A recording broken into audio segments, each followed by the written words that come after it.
Men chizgan kamalak zo'rmi? Men tayyorlagan siyohdan chizgan kamalak o'xshabdi. O'zingni qo'shasan-a? Qo'shuvmanda. Voy! Rasmga qarab, bolalar bilan salomlashmoqmiz.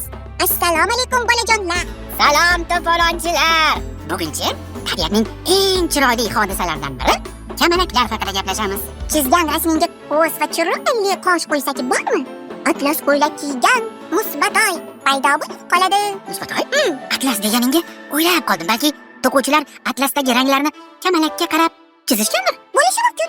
Qani, bir tarixni o'rganaylik-chi. Balki taxminimiz to'g'ri chiqar. Bo'pti. Qadimgi Yunon mifologiyasida kamalak osmon bilan yer o'rtasidagi yo'l hisoblangan ekan. Xitoyliklar esa kamalakni samoviy ajdaho deb o'ylashgan. Lekin bular qadimgi odamlarning o'zi o'ylab topgan ertaklari. Bolalar, siz kamalak qachon paydo bo'lishiga ahamiyat berganmisiz? Kamalak faqat yomg'irdan oldin yoki keyin paydo bo'ladi. Kamalak ko'rinishi uchun esa yomg'ir bilan birga bulutlar orasidan Quyosh bobo qarab qo'yib nur sotish kerak. Quyosh boboning nurlari yomg'ir tomchilarini o'tadi. Tomchi xuddi prizmaga o'xshab, quyoshning nurlarini qizil, oloq rang, sariq, yashil, havorang, oq va siyoh rang nurlarga ajratadi va rangli tasma hosil bo'ladi.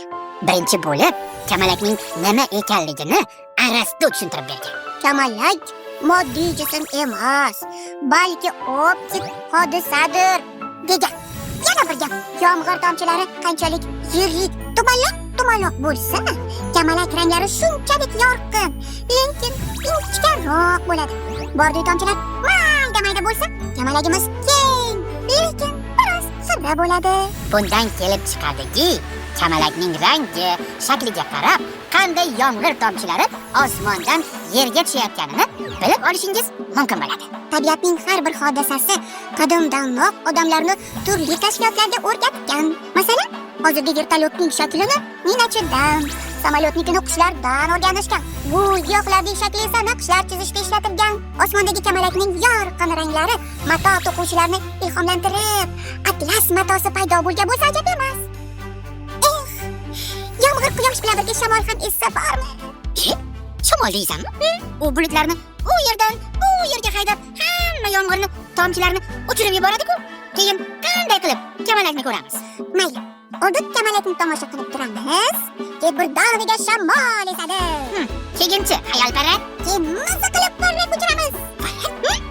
Yaxshi, ketdik. Parrak esa uchiramiz. Bo'pti. Keyin ertaga osmonning qog'oz ishlari, varraklar haqida gapirib beramiz.